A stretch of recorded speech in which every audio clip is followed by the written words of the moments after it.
नमस्कार, शुभ सकाळ. मी दीपक पळसुले. आपल्या ग्रामदेवतांच्या मालिकेत आज आपण पाहूया चिंचवडचा मोरया गणपती. थोर गणेश भक्त मोरया गोसावी यांची समाधीस्थळावर बसलेल्या या मंदिराचा जागृत देवस्थान म्हणून पंचक्रोशीत लौकिक आहे. पाहूयात कसं आहे हे ऐतिहासिक मंदिर.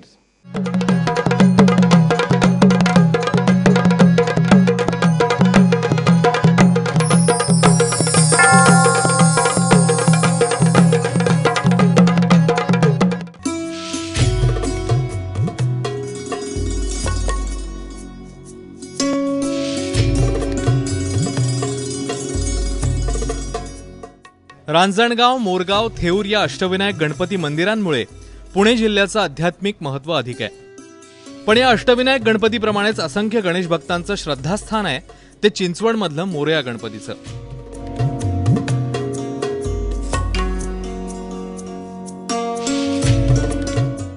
पवना नदीच्या तीरावर असलेलं हे मंदिर म्हणजे गणेश भक्तीची साक्ष देणारं स्थान. थोर गणेश भक्त मोरया गोसावी यांची समाधी ही याच ठिकाणी. ही उजव्या सोंडेची गणेश मूर्ती आहे. मोरया गोसावी यांनी या गणेशाची स्थापना केली.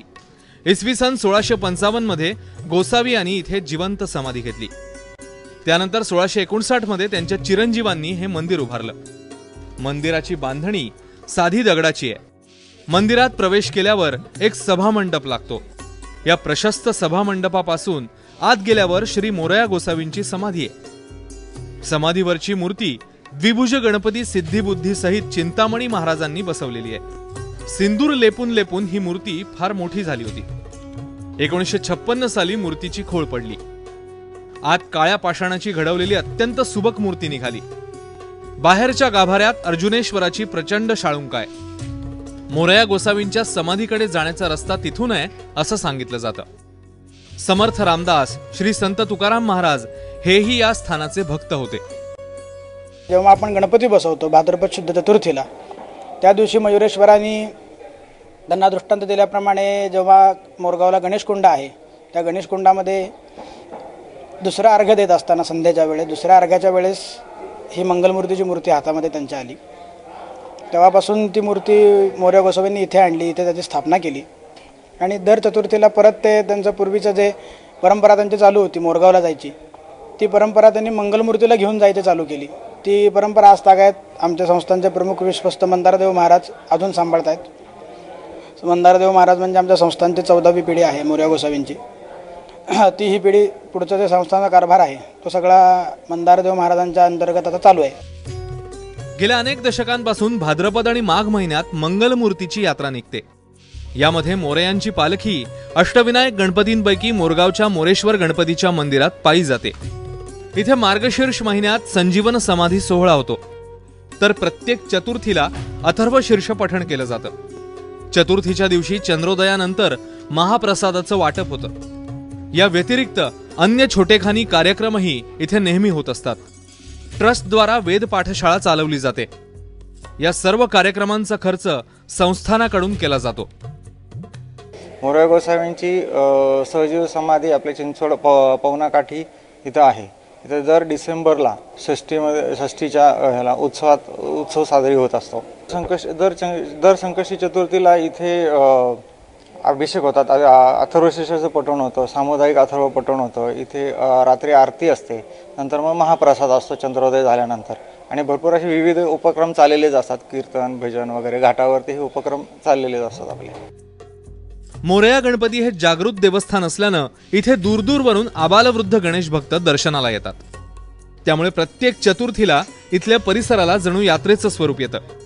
हे बाप्पा नवसाला पावणारे असल्याची भावना सर्व गणेश भक्तांची आहे. त्यामुळे अनेक भक्त बाप्पाला वेगवेगळे नवस करतात. ते नवस पूर्ण झाल्याचंही इथे दर्शनाला येणारे भाविक सांगतात. मला एक 10-12 वर्ष झाले, लग्नाच्या आधीपासूनच मिळते. माझ्या लग्नाला 10 वर्ष झाले आज.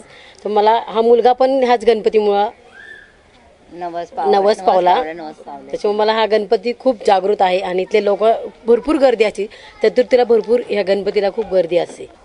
लग्न झालं मी पहिल्यांदा ह्या मंदिरात आले.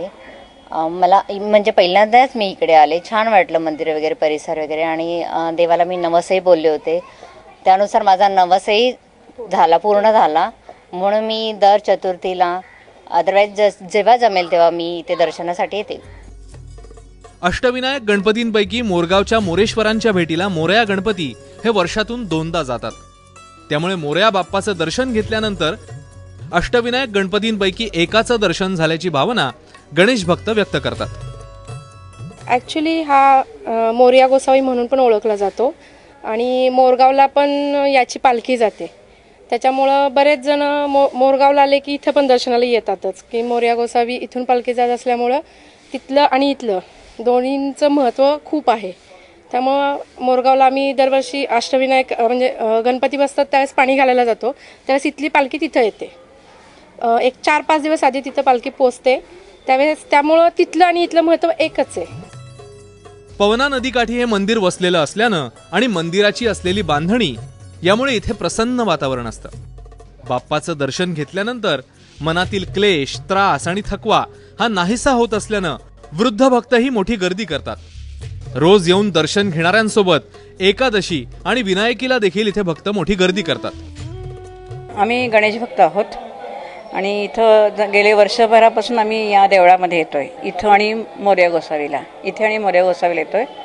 इथं आल्यानंतर एक प्रकारचं प्रसन्न वातावरण, पवित्र वातावरण आणि शांत वाटतं आणि मनाचे सगळे क्लेश, त्रास, थकवा हा नाहीसा होतो.